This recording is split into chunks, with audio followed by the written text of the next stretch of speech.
कांग्रेस विधायक दल के नेता और राज्य के वित्त मंत्री रामेश्वर उरांव हमारे साथ हैं। इनसे सीधे बातचीत करते हैं। झारखंड में राजनीतिक हलचल है। एक बड़े स्टालवर्ड जेएमएम के फॉर्मर सीएम वो नाराज चल रहे हैं और उन्होंने इरादे साफ कर दिए हैं कि उनकी राहें अब जुदा जुदा है। दिल में जो उनकी बातें थीं जुबा पे भी अब आ गई है। इनसे सीधे बातचीत करते हैं। सर, चंपई जी ने जो अपने सोशल मीडिया प्लेटफॉर्म्स पे पोस्ट किया है, बायो से जिस तरह से जेएमएम को हटा दिया, तो ये तय है कि वो बाहर जा रहे हैं। इसका कितना चुनावी असर देखते हैं आप? यहाँ विधानसभा चुनाव होना है, सरकार पे कितना असर देखते हैं, ये आपसे जानना चाहेंगे। देखिए, ये दुर्भाग्यपूर्ण स्थिति होगी अगर चंपई बाबू जैसे मजे हुए सधे हुए नेता अगर पार्टी बदलते हैं, दुर्भाग्यपूर्ण स्थिति मानूंगा। लेकिन अंदरूनी मामला जेएमएम का है, पहला तो ये है। दूसरी बात ये है कि हम अलायंस में लड़ेंगे। अलायंस में लड़ेंगे तो हमारा वोट का बिखराव होने से रहा नहीं होगा वोट। हम फिर सत्ता में आएंगे। जेएमएम, कांग्रेस, आरजेडी छोटी पार्टी है यहाँ पर, लेकिन उसका वोट का बिखराव हो जाता है आरजेडी घटने से पिछड़े वर्ग का, तो वो नहीं होगा और हम फिर दोबारा आने की स्थिति में रहेंगे और हैं।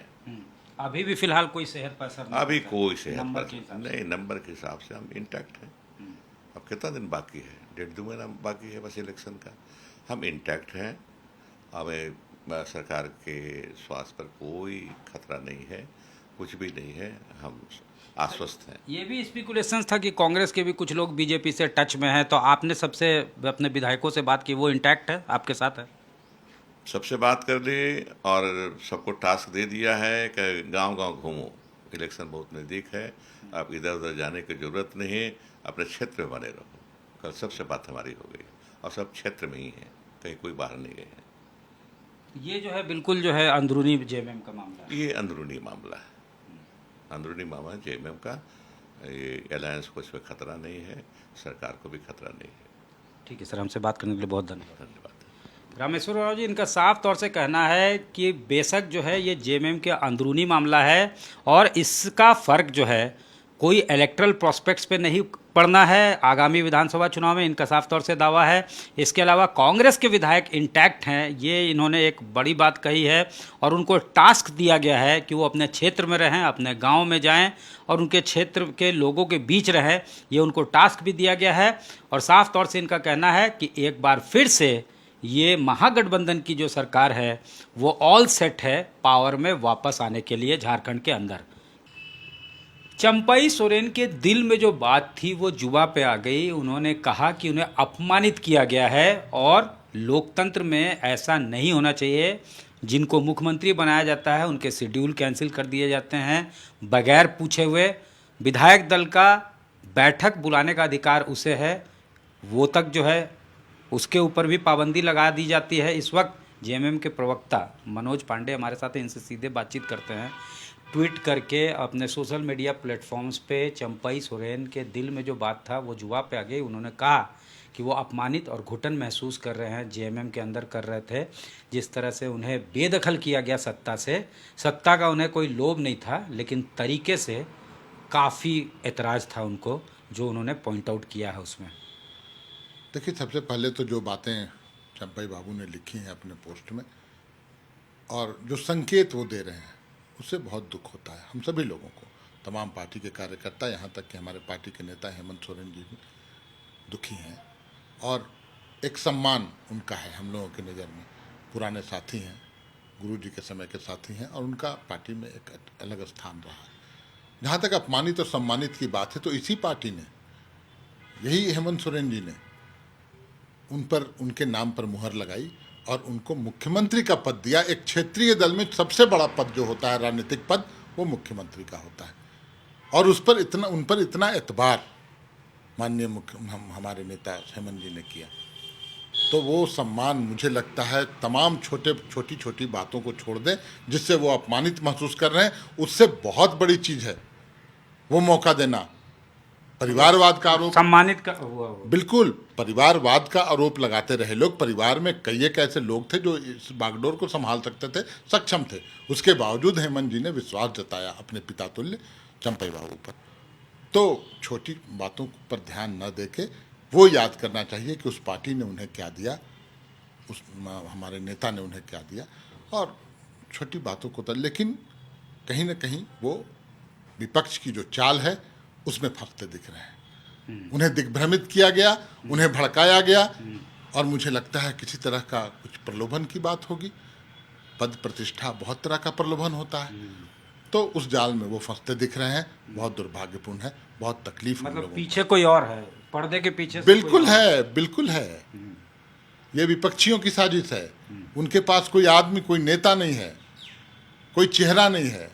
वो बहुत कमजोर है झारखंड में, इसलिए इस तरह की कवायद विपक्षियों के द्वारा की जा रही है। अब आप लोगों की तरफ से उनसे कोई डायलॉग या फिर उनको ये करने की कोशिश, कन्विंस करने के आप आ जाएं? देखिए, हम लोग तो छोटे कार्यकर्ता हैं, निश्चित तौर पर ये बातें आएंगी तो हमारे नेता तय करेंगे। हेमंत बाबू कार्यकारी अध्यक्ष हैं, गुरु जी हैं, वो तय करेंगे कि बात नहीं, करनी। डायलॉग कुछ नहीं हुआ अभी?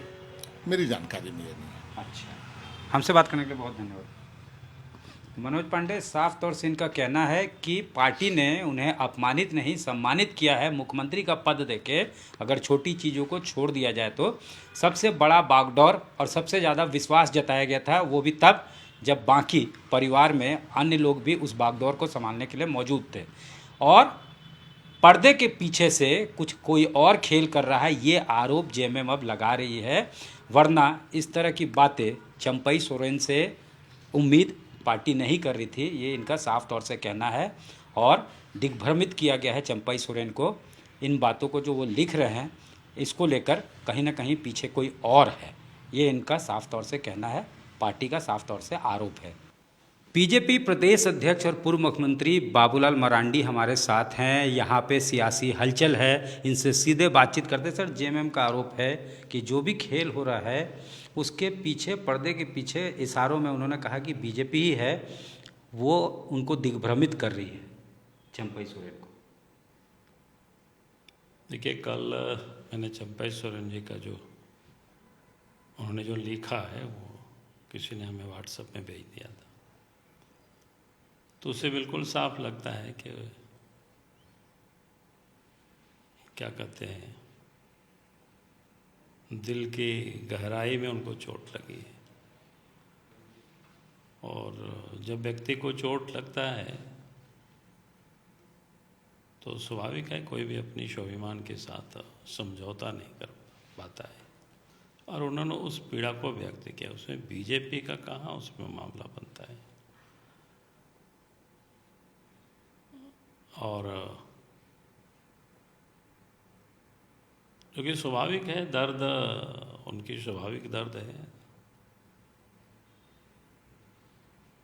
क्योंकि शिबू सोरेन के साथ वो मिल करके लगातार उन्होंने काम किया है, आंदोलनकारी रहे, और आंदोलनकारियों के साथ इस प्रकार से अपमानित करना जो उन्होंने उसमें लिखा है, तो उसे लगता है ये दर्द स्वाभाविक ही है, कोई बनावटी नहीं है।